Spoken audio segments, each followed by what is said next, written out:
لله نحمده ونستعينه ونستغفره ونؤمن به ونتوكل عليه ونعوذ بالله من شرور أنفسنا ومن سيئات أعمالنا من يهده الله فلا مضل له ومن يضلله فلا هادي له ونشهد أن لا إله إلا الله وحده لا شريك له ونشهد أن سيدنا ومولانا محمدا عبده ورسوله صلى الله تعالى عليه وعلى آله وأصحابه وأزواجه وذرياته وأتباعه وبارك وسلم تسليما كثيرا أما بعد فأعوذ بالله من الشيطان الرجيم بسم الله الرحمن الرحيم قل أعوذ برب الفلق من شر ما خلق ومن شر غاسق إذا وقب ومن شر النفاثات في العقد ومن شر حاسد إذا حسد صدق الله العظيم. محترم دوست بزرگوں، گزشتہ مجلس میں دوسری آیت الحمدللہ سمجھا رہا تھا. یہ آیت اتنی زبردست ہے، اتنی جامع آیت ہے. میں نے سوچا اپنی ناقص سوچ، ناقص عقل میں اتنے معانی اور اتنی باتیں آتی ہے کہ میں پورا بیان بھی نہیں کر سکتا. اتنی تفصیل ہے کہ اس لیے میں کہتا ہوں کہ جس وقت یہ سورت پڑھیں تو یہ تصور کر کے پڑھیں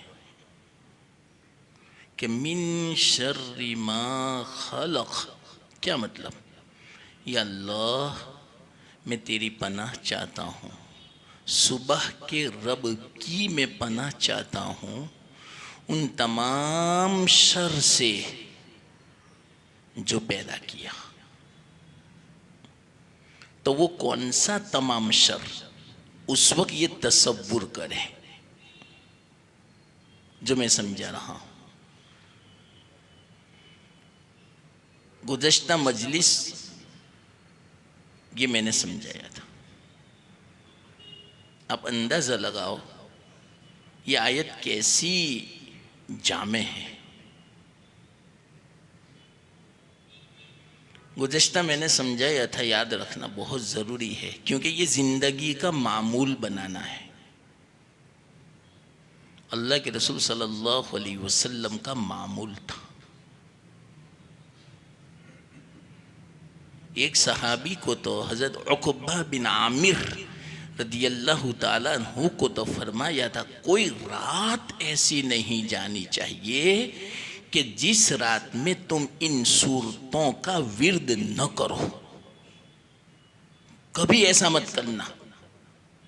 پابندی سے روزانہ رات کو سوتے وقت ان صورتوں کی تلاوت کرنا. آپ اندازہ صحابی کو فرما رہے، کچھ تو ہے۔ اللہ کے رسول صلی اللہ علیہ وسلم پابندی سے رات کو سونے سے پہلے 3 مرتبہ پڑھتے تھے،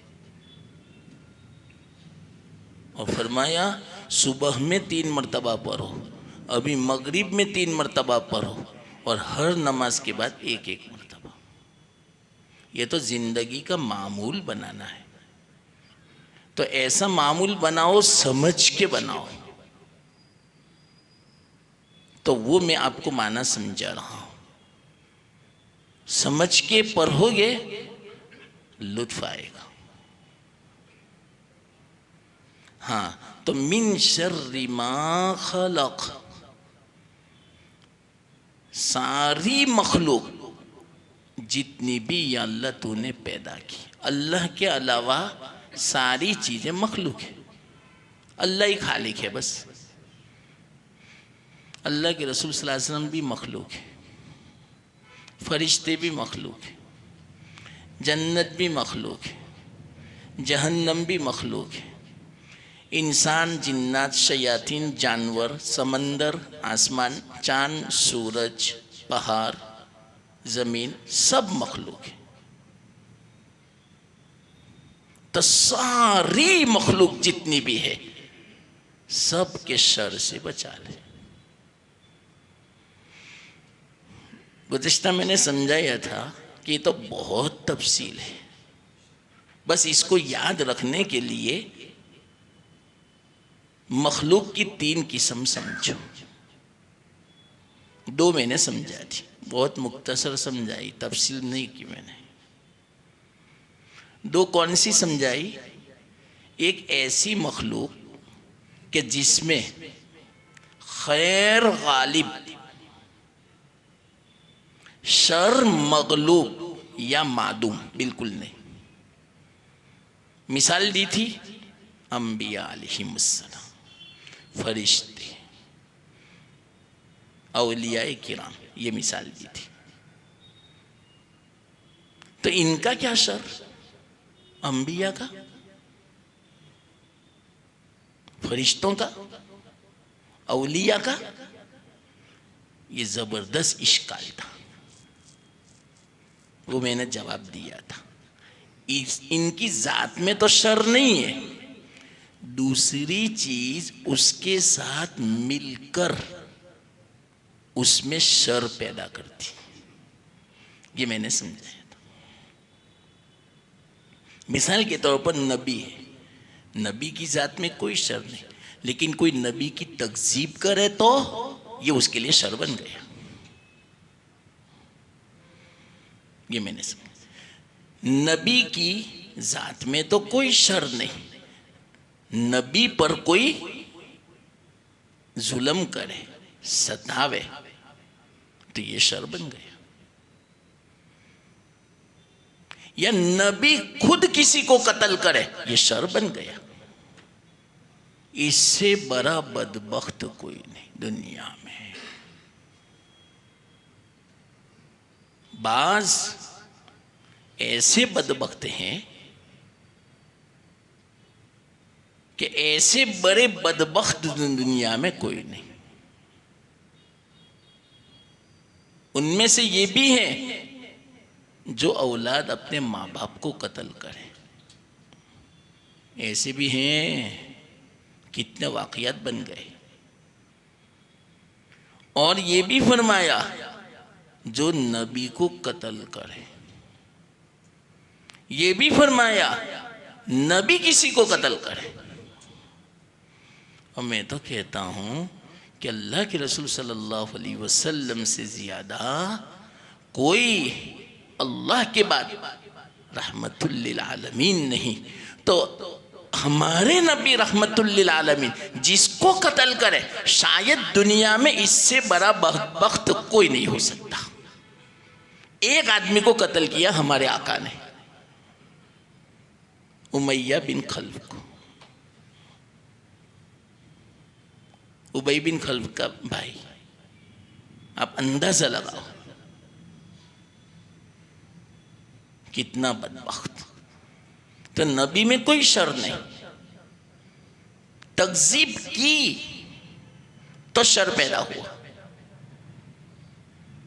نبی کو ستایا تو شر پیدا ہوا، تو عذاب آیا۔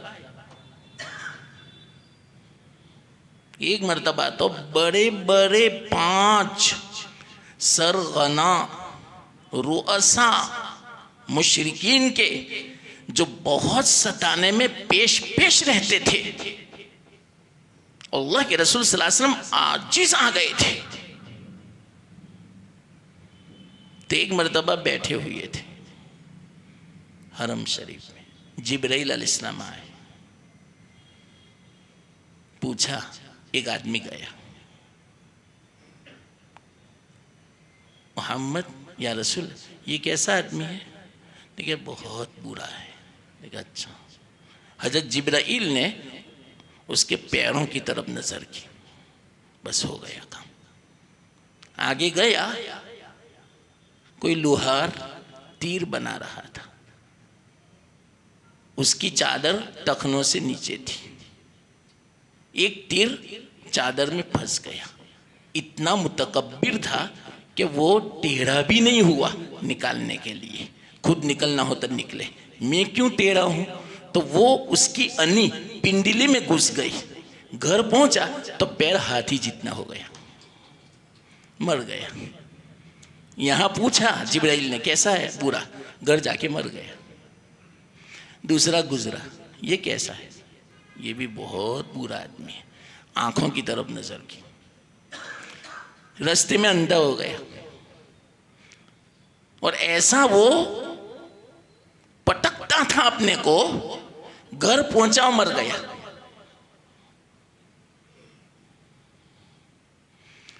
تیسرا گزرا، یہ کیسا ہے؟ یہ بھی بہت برا ہے، پیٹ کی طرف نظر کی، آگے گیا، ایسا پیاسا ہوا کہ اتنا پانی پیتا تھا، پیاسی نہیں ختم ہوتی، یہاں تک کہ پیٹ پھٹ گیا، مر گیا۔ 5 جنازے ایک ساتھ میں نکلے تھے۔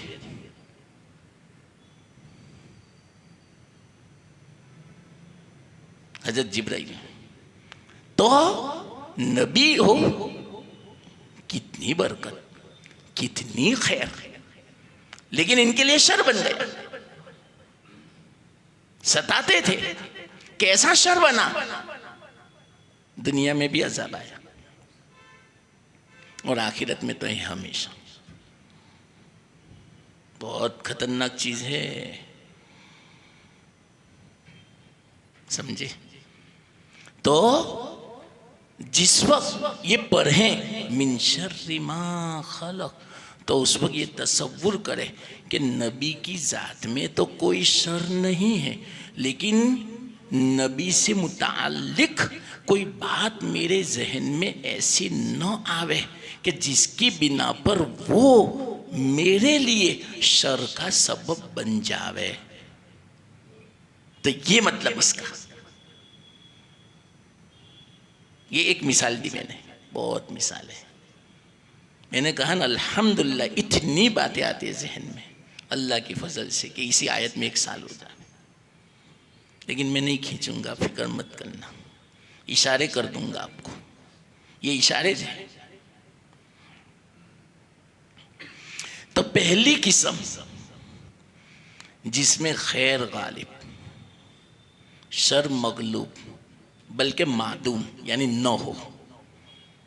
دوسری قسم جس میں شر غالب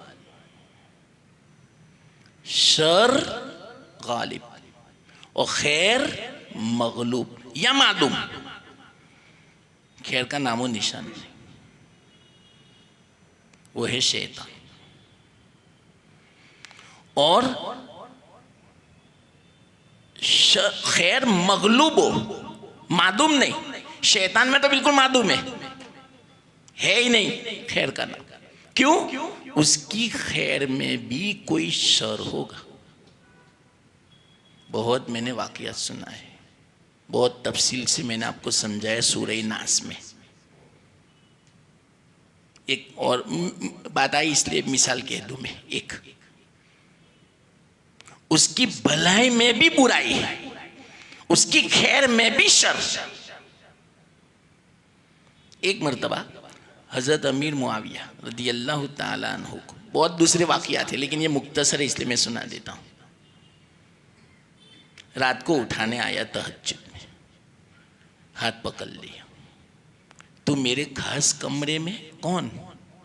دروازہ تو بند ہے اندر سے، میں بیوی کے ساتھ سویا ہوں، تو کون؟ تو کہا میں شیطان ہوں۔ اچھا کیوں آیا؟ اٹھانے آیا، کس کے لیے؟ تہجد میں۔ اللہ تو اور تہجد، تو سلاوے، نماز فرض میں تو سلائے رکھتا ہے، تو تہجد تو نفل ہے، اس میں تو اٹھانے آیا؟ ٹھیک ہے، ہاں وجہ بتا، نہیں چھوڑوں گا۔ دیکھ کل میں نے آپ کو سلائے رکھا تھا تہجد میں، آپ نے اتنا افسوس کیا، اتنا غم کیا کہ جس کی بنا پر اگر آپ تہجد پڑھتے نا گزشتہ کل تو اتنا مقام بلند نہ ہوتا جتنا کل غم کرنے کی بنا پر آپ کا مقام بلند ہوا۔ کتنا بلند ہوا معلوم؟ 1000 سال تک تہجد پڑھتے نا پھر بھی اتنا اونچا مقام نہ ملتا، اتنا مقام تمہیں غم کی بنا پر ملا۔ تو میں چاہتا ہوں کہ اب روزانہ غم نہ کریں، نہ روئیں، آپ کا اتنا مقام اونچا نہ ہو، اس لیے میں آپ کو تہجد میں اٹھانا آیا۔ دیکھا، اس کی خیر میں بھی شر۔ یاد رکھنا، بہت واقعات ہیں عجیب و غریب، کتنے تو میں نے سنا دیے سورہ ناس میں۔ تو یہ دوسری قسم ہے کہ شر غالب، خیر مغلوب یا معلوم۔ مغلوب کی مثال موذی جانور، جتنے بھی موذی جانور ہیں اس میں کبھی خیر بھی ہے جو ہمیں پتہ نہیں، اللہ جانتا ہے، حکمت ہے، بہت حکمتیں ہیں عجیب و غریب۔ اللہ نے جو پیدا فرمایا اس پیدائش میں حکمت ہے، ہاں پھر استعمال ہم غلط کریں تو یہ شر بنتا ہے۔ ایک چلو اس پر بھی ایک مثال دے دوں، بہت ہے، ایک مثال دے دوں۔ ایک حکیم تھے، بیت الخلا گئے تھے، تو جو بیت الخلا کا کیڑا آتا ہے، کاکروچ پارٹی نہیں ہے، وہ جو ہے نا کاکروچ، وہ دیکھا تو کہا اللہ نے اس کو کیوں پیدا کیا ہوگا، اس میں کیا خیر ہے، کیا حکمت ہے؟ بس اعتراض پیدا ہوا۔ دیکھو اس لیے میں کہتا ہوں اعتراض مت لاؤ، حکمت ہے، ہر مخلوق کے پیدا کرنے میں حکمت ہے، زہر میں بھی حکمت ہے، سانپ میں بھی حکمت ہے، لیکن ہمیں نہیں پتا۔ اچھا تو کیا ہوا؟ اللہ کا کرنا ایسا ہوا کہ وہ نابینا ہو گئے۔ پہلے زمانے میں دواخانے اتنے آباد نہیں تھے جتنے آج آباد ہیں، یاد رکھنا، دواخانہ ہوتا ہی نہیں تھا، لوگ تھیلا لے کر، حکیم جو ہوتے تھے نا گلی گلی گھومتے تھے، ہے کوئی بیمار کہ میں علاج کروں، میں طبیب ہوں، بعض عجیب پکارتے تھے، نہیں سمجھے، شفا بایدت در دوائے تلخ نوش، اس طرح بھی آواز لگاتے تھے کہ شفا کڑوی دوا میں ہوا کرتی، چے خوش گفت یک روز دارو فروش، شفا بایدت در دوائے تلخ نوش، اس طرح آواز لگاتے تھے۔ ایک دم یاد آیا مجھے، تو در بدر پھرتے تھے ڈاکٹر، اب ہمیں ان کے در پہ جانا پڑتا ہے. تو وہ آواز لگا رہے تھے اور خاص یوں کہتے تھے کہ میں آنکھوں کا اسپیشلسٹ ہوں. تو وہ بھی ایک حکیم تھے جو نابینا ہو گئے تھے. انہوں نے آواز لگائی ان کو بلاؤ. بلایا. ٹھیک ہے دیکھو نے میں تو پہلے سونکھا تھا, بینا تھا, دیکھنے والا تھا, بعد میں نابینا ہو گیا, اندھا ہو گیا. ٹھیک ہے کوئی حرج کی بات نہیں, علاج ہے میرے پاس. لاؤن بھائی ٹھیک ہے 1 منٹ میں بنا دیتا ہوں. کل دوں تو چلے, مجھے گھر بنانی پڑے گی دوائی. ٹھیک ہے ہاں ٹھیک ہے. آئے بنا کر. ٹھیک ہے اس کو آنکھوں میں لگاؤ. آنکھوں میں لگایا, بینا ہو گئے, خوش ہو گئے. ارے یہ کیسا علاج کیا آپ نے, کیا دوائی کی, میں بھی حکیم ہوں, مجھے بتاؤ. ٹھیک ہے نا, ٹھیک ہے نہیں ایسا مت کرو, بتا دو آپ. ٹھیک ہے بتاؤں. بیت الخلا کا کیڑا آتا ہے نا, کاکروچ, اس کو میں نے مارا, پیسا اور وہ آپ کی آنکھ میں لگایا. اس سے تمہاری آنکھیں اچھی ہو. کیا بات کرتے ہو. اس وقت ان کو چوٹ لگی کہ ہاں مجھے اعتراض پیدا ہوا تھا اللہ کے ایک مخلوق کے اندر کہ اس میں کیا حکمت ہے. تو اللہ نے مجھے سبق سکھا دیا کہ دیکھو یہ ہے حکمت اس میں. کسی چیز میں اللہ تعالیٰ کی جو پیدا فرمائی کوئی نقص نہیں. ہمیں نقص نظر آتا ہے, کسی چیز میں نقص نہیں. تو دیکھو موذی جانور ہم کیا سمجھتے ہیں, شر ہی شر ہے. ارے مغلوب ہے, کبھی خیر بھی بن جاتا ہے. اتنے واقعات ہیں کہ میں آپ کو بیان کروں. سانپ کے بارے میں کیا, شیروں کے بارے میں کیا, زہر کے بارے میں کیا, سب کے بارے میں ایسے ایسے واقعات ہیں. تو خیر مغلوب یہ دوسری قسم, یہ تو میں نے سمجھا دیا تھا. اصل میں تیسری قسم باقی تھی نے, تو اس کو سمجھانے کے لیے ذرا آپ کو لانا تو پڑے نا کہ بھائی وہ 2 قسمیں کیا, کہیں کوئی بھول تو نہیں گیا. اس لیے یہ میں نے بیان کر دی مختصر. تیسری قسم سمجھو, یہ ہے زبردست.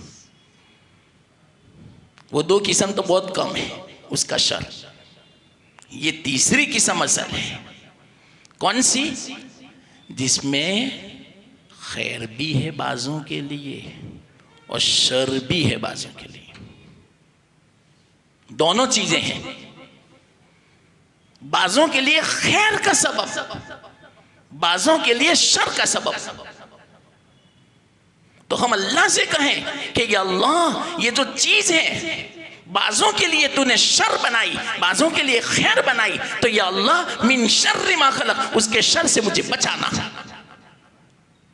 اور اس کا جو خیر ہے وہ مجھے نصیب فرمانا, عطا فرمانا, مقدر فرمانا. بس یہ پہلے جملہ اتنا سمجھ لو, پھر میں تفصیل کرتا ہوں, سمجھاتا ہوں تاکہ دل نشین ہو جائے انشاءاللہ. تو کیا مطلب کہ تیسری قسم ایسی ہے اللہ کی کہ جس میں بعضوں کے لیے خیر ہے, بعضوں کے لیے شر ہے. حدیث سنا دو. اللہ خود فرماتے, طبرانی کی روایت ہے, بہت بڑے محدث ہیں, محدث طبرانی. 3 کتابیں لکھی بڑی بڑی, ایک معجم کبیر, معجم اوسط اور معجم صغیر, یہ 3. تو انہوں نے ایک روایت بیان فرمائی. کیا فرمایا؟ اللہ فرماتے ہیں, یہ کون ہے ذرا کہو نے,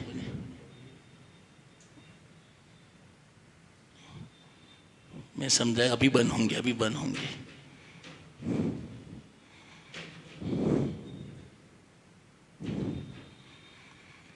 طبرانی کی روایت ہے, فرمایا اللہ کے رسول صلی اللہ علیہ وسلم نے کہ میں بعضوں کو مال دیتا ہوں، یہ مال ان کے لیے خیر کا سبب ہے کہ جس سے ان کا ایمان بچتا ہے۔ اگر میں ان کو مال نہ دوں تو ایمان میں نقصان ہو، ایمان رخصت ہو جائے۔ اور فرمایا بعضوں کے لیے یہ مال نقصان ہے کہ اگر میں مال دوں تو ایمان میں نقصان ہو، مالدار ہو جاوے تو ایمان رخصت ہو جاوے۔ اس لیے میری حکمت یہ ہے کہ بعضوں کو مالدار بناتا ہوں، بعضوں کو غریب بناتا ہوں۔ دیکھو مال بعضوں کے لیے خیر بنا، بعضوں کے لیے شر بنا۔ آگے فرمایا کہ میں بعضوں کو صحت دیتا ہوں، تندرست رکھتا ہوں، کیوں؟ اسی میں اس کے ایمان کی حفاظت ہے۔ اگر میں بیمار رکھوں تو اتنی ناشکری ناقدری کرے گا کہ ہو سکتا ہے کہ ایمان رخصت ہو جاوے۔ اس لیے میں ان کو صحت دیتا ہوں اور بعضوں کو بیمار رکھتا ہوں، معذور پیدا کرتا ہوں، کیوں؟ اسی میں ان کے ایمان کی حفاظت ہے۔ یا اللہ کیا حکمت! یہ تو دو باتیں بیان فرمائی، اس سے ہم ہر بات کی حکمت سمجھیں۔ ہر چیز میں کوئی نہ کوئی حکمت ہے اللہ کی پوشیدہ، جو ہمیں نہیں سمجھ میں آ سکتا، راز ہے اللہ کا۔ اتنی مثالیں ہیں، اتنے واقعات ہیں۔ میں نے آپ کو کب بیان کیے تھے معلوم؟ 5 سال پہلے 3 مجلس اس پر بیان کی تھی، حکمت پر، جو یاد آوے تو آپ کو۔ اور کون سی آیت پر وہ بھی میں بتا دوں۔ سورہ فاتحہ شروع ہو رہی تھی، الحمدللہ رب العالمین۔ اللہ تربیت فرماتا ہے، تو کیسی تربیت فرماتا ہے؟ بعضوں کے ساتھ تندرستی والی نعمت، بعضوں کے ساتھ بیماری۔ کیا حکمت ہے اس میں؟ اللہ ہی بہتر۔ اس وقت میں نے سمجھایا تھا، اس وقت واقعات بھی میں نے آپ کو سمجھائی تھی، اب میں دہراتا نہیں ورنہ بہت لمبی تفصیل ہو جائے گی۔ تو یہ حدیث دیکھو، اب سنو۔ میں نے شروع میں کہا تھا من شر ما خلق، ہر مخلوق کے شر سے، تو مخلوق میں سب آ گیا، جو بھی چیز اللہ نے پیدا فرمائی۔ اب سنو کون کون سی چیزیں پیدا کی۔ مال بھی تو اللہ نے پیدا کی، تو اس کے شر سے بھی حفاظت۔ یاد رکھنا مال کا شر تو بہت خطرناک ہے، آدمی کا دماغ آسمان پہ چلا جاتا ہے جب مالدار بنتا ہے تو، کسی کو شمار میں نہیں لاتا، پھر غریبوں کو تو حقیر سمجھتا ہے۔ بہت خطرناک ہے مال کا شر۔ تو من شر ما خلق میں یہ بھی ہے کہ تو مجھے مال دے تو یا اللہ اس کے شر سے بچانا، یہ بھی شر ہے کہ اس کا حق ادا نہ کرے۔ اب یہ سب معلوم کرنا پڑے گا۔ ایک ہے حق کا جاننا اور ایک ہے حق کا ادا کرنا، دو چیزیں ہیں۔ پوری شریعت کا خلاصہ کہتا ہوں میں، بولو پھر سے میں بولتا ہوں، پوری شریعت کا خلاصہ حقوق کا جاننا اور جاننے کے بعد اس کو ادا کرنا۔ اب آپ بتاؤ حقوق جانیں گے کیسے؟ عالم سمجھائے گا کہ یہ حق ہے، یہ فلاں کا حق ہے، ماں باپ کا حق یہ ہے، مال کا حق یہ ہے، حج عمرہ کیا تو اس کا حق یہ ہے، یہ جو مسائل ہیں یہ حقوق ہیں، نعمتیں دیے اس کا یہ حق ہے، بیوی ہے اس کا یہ حق ہے، ماں باپ ہے اس کا یہ حق ہے، دکان ہے اس کا یہ حق ہے، اولاد ہے اس کا یہ حق ہے، رشتہ دار ہے اس کا یہ حق ہے، پڑوس ہے اس کا یہ حق ہے، جانور ہے اس کا یہ حق ہے، مسجد ہے اس کا یہ حق ہے، نعمتیں ہیں اس کا یہ، کون سمجھاوے گا؟ عالم، عالم کے پاس آنا پڑے گا، یا تو خود عالم بن جاؤ تو عالم کے پاس آنا نہ پڑے۔ اس لیے علماء کا مرتبہ اونچا ہے کہ وہ حقوق بتاتے ہیں، شریعت سمجھاتے ہیں، دین سمجھاتے ہیں۔ سمجھ گئے دین تو اس پر عمل کرنا، یہ ہے دو چیزیں، پوری شریعت کا خلاصہ۔ تو ساری جو مخلوق ہے اس میں مال بھی ہے، اس میں علوم بھی ہے، اللہ نے پیدا کیے علوم، چاہے ڈاکٹری کا علم ہو، انجینئرنگ کا ہو، کوئی بھی علم ہو۔ انجینئرنگ میں سب شعبے آ گئے، ڈاکٹری میں ساری لائنیں آ گئی، ہزاروں لائن ہے انجینئرنگ کی، ڈاکٹری کی۔ اس کے علاوہ جتنے بھی فنون ہیں، جتنے بھی ہنر ہے، سب آ گئے، چاہے ایگریکلچر ہو کہ کوئی بھی ہو۔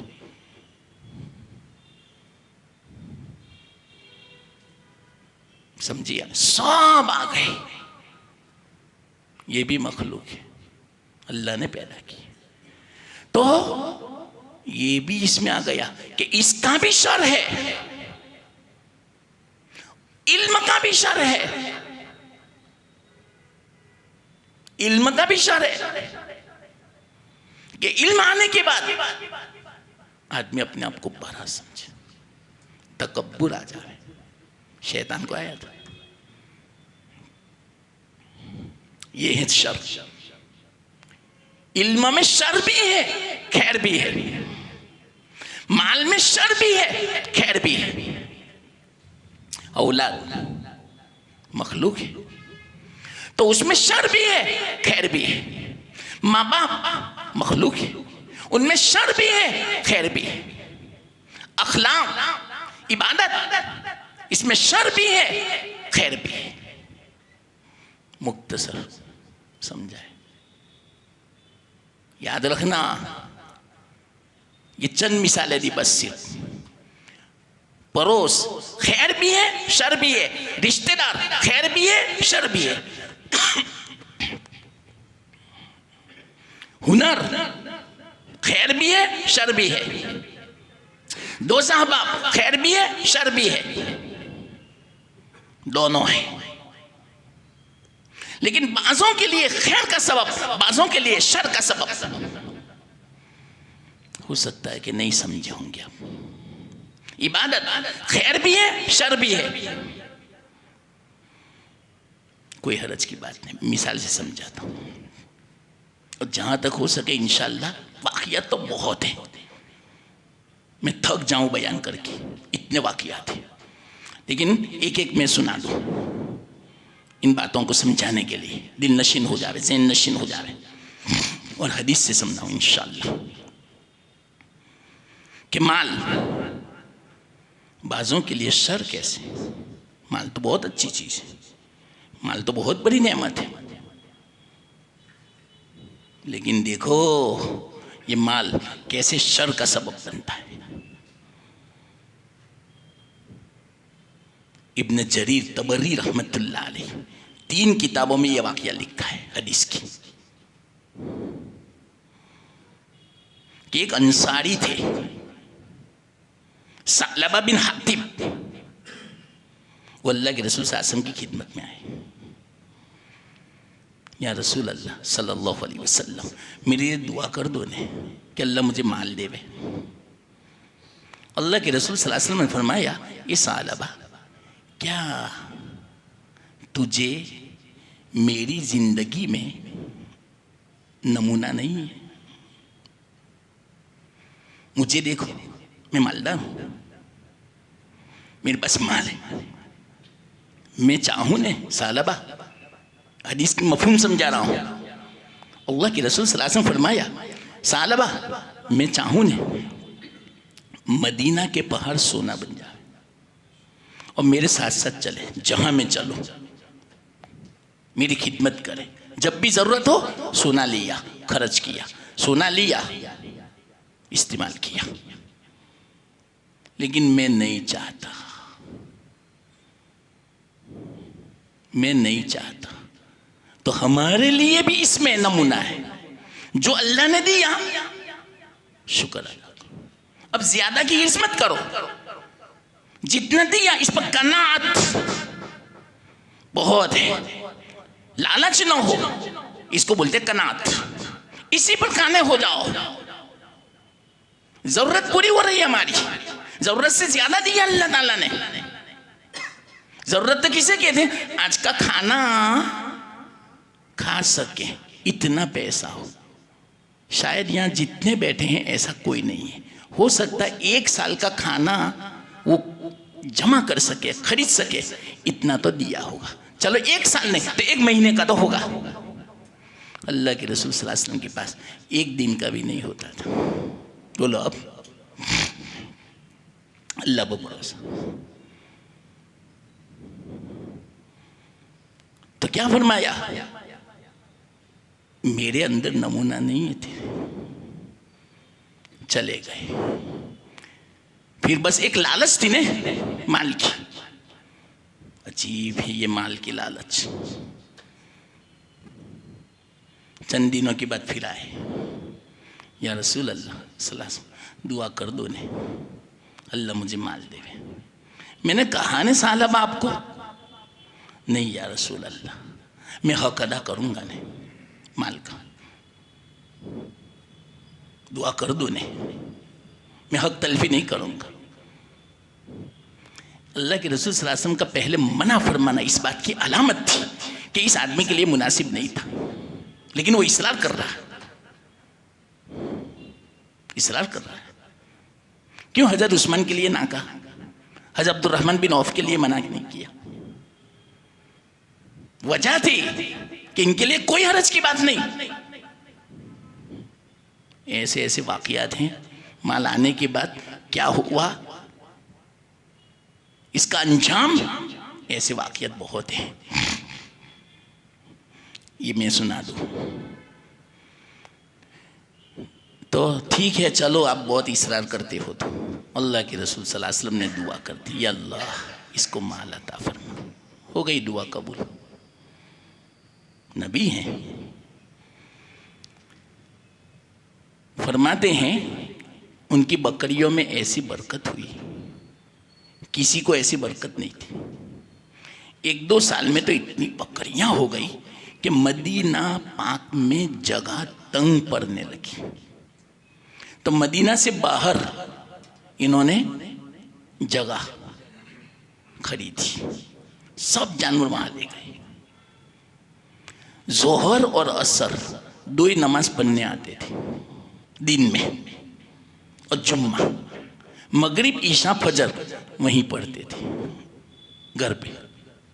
چلو سب سے پہلے تو یہ شروع ہو گیا،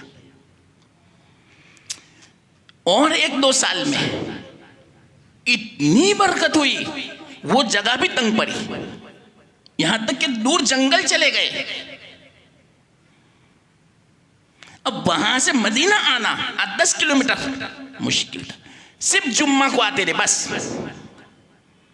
وہ 2 نماز جو تھی نا روزانہ وہ بھی گئی، صرف جمعہ کو۔ ایک مدت کے بعد اللہ کے رسول صلی اللہ علیہ وسلم صحابہ کے ساتھ بیٹھے ہوئے تھے، پوچھا ثعلبہ کا کیا حال ہے، دکھتا نہیں؟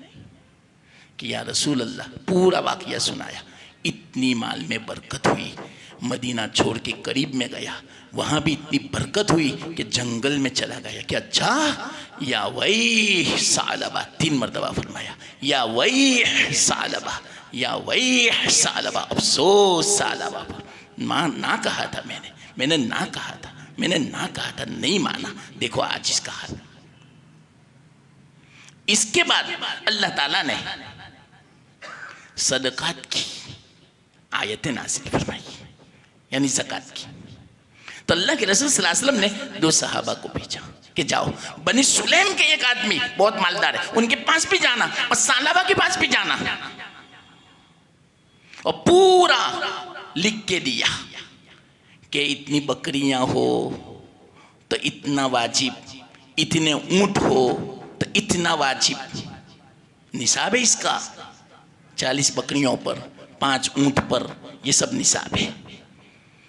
گئے ثعلبہ کو کہا کہ اللہ کے رسول صلی اللہ علیہ وسلم نے بھیجا ہے زکوٰۃ وصول کرنے کے لیے، اور یہ قانون دیا ہے زکوٰۃ کا، لاؤ تو یہ تو ٹیکس ہے، زکوٰۃ تھوڑی ہے، یہ تو غیروں پر ہوتی ہے، یہ تو ذمہ ہو اس پر ہوتی ہے، مسلمان پر تھوڑی ہوتی ہے، یہ تو ٹیکس ہے۔ انکار کر دیا، تو کہا ایک کام کرو، اور آگے جانا ہے آپ کو؟ تو کہ ہاں، تو کہ وہاں جا کے آؤ، واپس آنا میرے پاس، میں دیکھتا ہوں۔ گئے بنی سلیم کے ایک آدمی کو پتا چلا کہ میرے پاس زکوٰۃ لینا ہے، تو انہوں نے بہترین اونٹ، بہترین جانور منتخب کیے، چنے اور خدمت میں پیش کیے۔ 2 صحابہ نے فرمایا کہ نہ، اللہ کے رسول نے منع فرمایا کہ بہترین سامان مت لینا، درمیانی قسم کا لینا، فرسٹ کلاس مت لینا، سیکنڈ لینا، تھرڈ بھی نہیں، درمیانی لینا۔ یہ نہیں لیں گے تو فرسٹ کلاس ہے، میں دیتا ہوں انہیں، اللہ نے کتنا دیا ہے مجھے، تو میں اللہ کو اتنا بھی نہ دوں؟ زبردست دیا، اور احترام کیا، اکرام کیا، استقبال کیا، سب کچھ۔ اللہ بہت دے گا، یاد رکھنا، اکرام کرو علماء کا۔ ہاں تو کیا ہوا، وہاں سے لے کر آئے ثعلبہ کے پاس کہ دیکھو انہوں نے دیا، کہ اچھا لاؤ، تو پھر وہ کہا نا مجھے تو ٹیکس لگتا ہے، بعد میں دیکھتا ہوں جواب، نہیں دیا۔ ہزاروں کی تعداد میں جانور تھے، 8-10 بکریاں دے دیتا، کچھ کمی آتی، نہیں دی، دیکھا مال، یا اللہ وہ اکیلا کیا کرتا مجھے بتاؤ آپ۔ آئے اللہ کے رسول صلی اللہ علیہ وسلم نے ان 2 صحابہ کو دیکھا، کوئی واقعہ سنا نہیں، دیکھتے ہی فرمایا، سب بیٹھے ہوئے تھے صحابہ، یا وہی ثعلبہ، سمجھ گئے کہ نہیں دیا ہوگا، یا وہی 3 مرتبہ فرمایا۔ اس مجلس میں ثعلبہ کے رشتہ دار بیٹھے تھے، انہوں نے سن لیا کہ اللہ کے رسول صلی اللہ علیہ وسلم نے افسوس کا اظہار کیا۔ فوراً مجلس پوری ہوئی، ایک آدمی گیا بھاگا اور ثعلبہ سے کہا تیرے بارے میں تو اللہ تعالیٰ نے آیت نازل کی کلام مجید میں کہ منافق ہو گیا، اب تمہاری توبہ قبول نہیں، تم کافر، تم جہنمی۔ واللہ اتنا خطرناک واقعہ ہے، لیکن ہے حدیث، اس لیے مجھے سنانا پڑتا ہے۔ اب وہ رو رہا ہے، لے کر آیا اللہ کے رسول صلی اللہ علیہ وسلم کی خدمت میں، اللہ کے رسول نے فرمایا نہ میں نہیں قبول کروں گا، اب نہیں۔ کیوں نہیں قبول کیا؟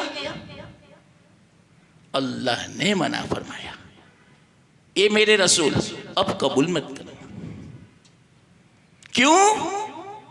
یہ دکھاوے کا روتا ہے، اندر میں ابھی بھی اخلاص نہیں ہے، ایمان سلب ہو چکا ہے۔ یہ اب میں جملہ سنا رہا ہوں، اب ایمان نہیں رہا۔ یہاں بیچ میں علماء بیان فرماتے ہیں بعض گناہ اتنے خطرناک ہے کہ اللہ تعالیٰ اس گناہ کی نحوست سے ایمان کو سلب کر لیتا ہے۔ یہاں یہ بیان، اللہ حفاظت فرماوے۔ آپ اندازہ لگاؤ، انصاری ہے تو یہ گناہ اتنا خطرناک، انکار کر دیا، میں نہیں مانتا اس کو، اللہ نہ دیتا اتنا بڑا گناہ نہیں تھا جتنا گناہ انکار کر۔ میں بار بار کہتا ہوں آپ کو یہ بات، یہ جملہ بار بار اس لیے میں کہتا ہوں کہ اس طرح کرنا کفر کا اندیشہ ہے، اس لیے میں کہتا ہوں جب چہرہ بناوے سنت کے خلاف تو اس وقت ایسا کہو دل میں یہ گناہ ہے، میں سنت کے خلاف کر رہا ہوں، یہ مت کہو، یہ اچھا لگتا ہے.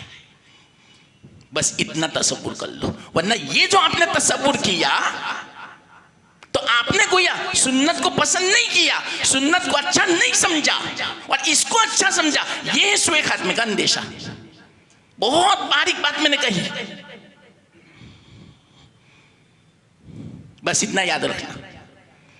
گناہ کو گناہ سمجھو اور گناہ سمجھ کے کرو. وہ اتنا خطرناک نہیں ہے جتنا خطرناک گناہ کو گناہ ہی نہ سمجھے. یہ بات تو یہ کیا تھا انصاری صحابی نے، اس کو گناہ ہی نہیں سمجھا، ایمان لے گئے، سلب ہو گیا، ایمان سلب ہو گیا. اللہ نے توبہ کی توفیق سلب. تو آپ کہیں گے یہ لکھا ہے اس حدیث کے ماتحت میں، وہ آیا تھا نے مال لے کر، وہ رو رہا تھا نے، بناوٹی تھا. اللہ نے فرمایا یہ منافق ہے. منافق کسے کہتے ہیں؟ ظاہر کچھ باطن کچھ. کہ ظاہر میں تو رو رہا ہے، ظاہر میں تو معافی مانگ رہا ہے، لیکن اندر میں تو اب ایمان نہیں ہے،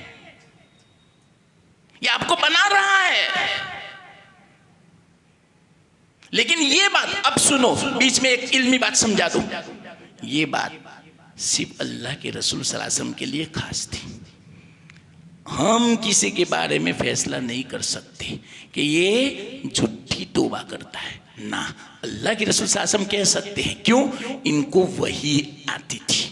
اللہ کو تو پتا ہے دل کا حال. تو اللہ کے رسول صلی اللہ علیہ وسلم نے ان کے بارے میں دل کا حال اللہ کے رسول صلی اللہ علیہ وسلم کو بتا دیا کہ یہ سچی پکی توبہ نہیں ہے، وہ کفر پر ہے، نفاق پر ہے. ہم فیصلہ نہیں کر سکتے کسی کے بارے میں.